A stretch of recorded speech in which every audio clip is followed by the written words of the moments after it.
Lunch. Ike and Ada enjoyed a meal together, laughing for the first time that day. Ada is finally at ease, her body relaxed, her heart lighter. Later that afternoon, Ike took Ada home. She looks at him, unsure of what to say. "Thank you again for everything." "No need to thank me. Take care of yourself." He smiles and drives off, leaving Ada standing at the gate watching him go. That enters the house, still a little dazed from everything that happened. As soon as she stepped inside, Madam Stella shouted at her, "Where have you been? And what is this? Who bought you this clothes?" Ada started, stand frozen. I.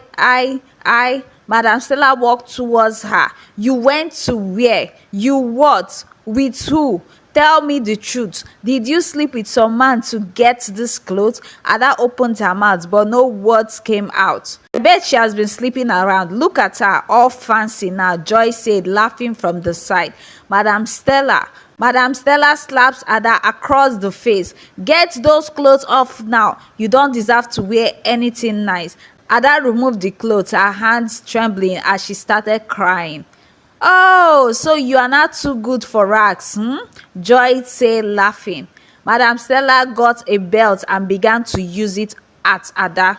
"You think you can deceive me? I will teach you your place." Ada cries. She didn't know what to do but to stay and endure everything. The sun rises and Ada stepped out of the house, ready for another day of school. But as she walked towards the main road, she noticed a car parked nearby. Ike's car. Her heart skips a beat. Ike is standing by the car, waiting for her, his gaze fixed on her as she approaches. The moment their eyes meet, a smile spread across his face. "Good morning, Ada." She smiled back, a bit surprised but pleased. "Good morning, Ike." Without hesitating, he opened the door for her and she gets in. "I couldn't stop thinking about you, so I thought I'd wait for you today." Her heart flutters as he got into the car and starts the engine. "You didn't have to, but thank you." He reached into the seat behind him and hands her a lunchbox. "I packed you some lunch. It's the least I could do."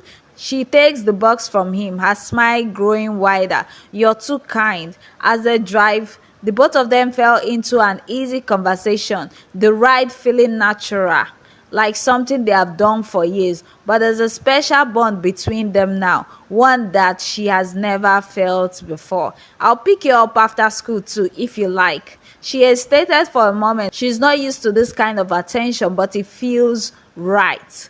"I do like that. I do really like that." As I pulled up to the school, he slows the car and she gets ready to leave. "See you after school, Ada."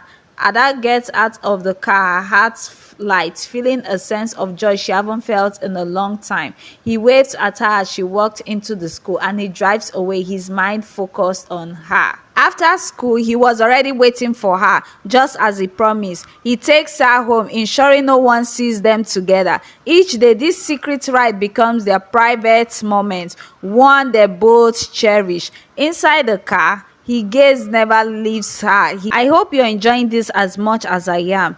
She looks out of the window, then back at him, feeling something new stir inside her. Hope, joy, and a little bit excitement. "More than you know," she said. He smiled at her, and for the first time, she feels like she's truly happy, hidden away from her stepmother and stepsister.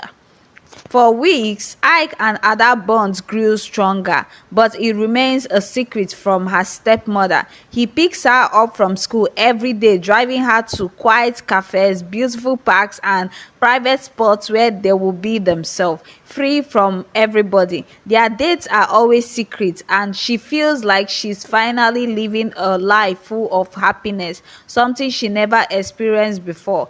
Each evening, after dropping her off at home, he drives away with a heavy heart, knowing that she is still living under her stepmother. For Ada has confessed to him how her stepmother treats her like a maid in her father's house. He knows that he loves her and it is time for him to talk about marrying her with his father. After the royal family learns about Ada's incredible beauty and grace, they realize she is the perfect match for Prince Ike, the royal family plans a formal proposal, but Ada's stepmother, upon learning about the impending proposal, goes into a panic. She knows Ada will soon be taken away from her, and this didn't sit well with her. In a desperate attempt to keep her daughter Joy in the spotlight, Madam Stella tries to hide Ada away, refusing to allow her to meet the royal family. She tells them that Ada has vanished and insists her daughter Joy is the one Ike should marry.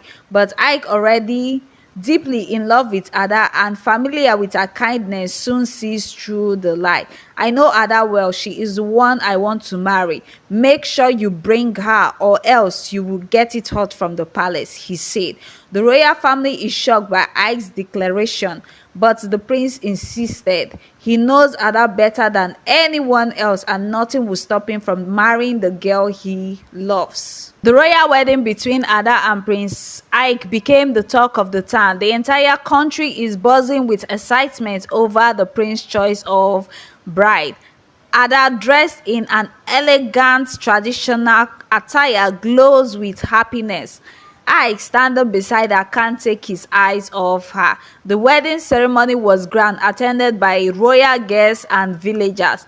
Ada walked down with grace, the crowd cheering for the couple. Meanwhile, Madam Stella and Joy are seated at the back, their face filled with sadness and bitterness. The reality of Ada's success and marriage to the prince hit them hard.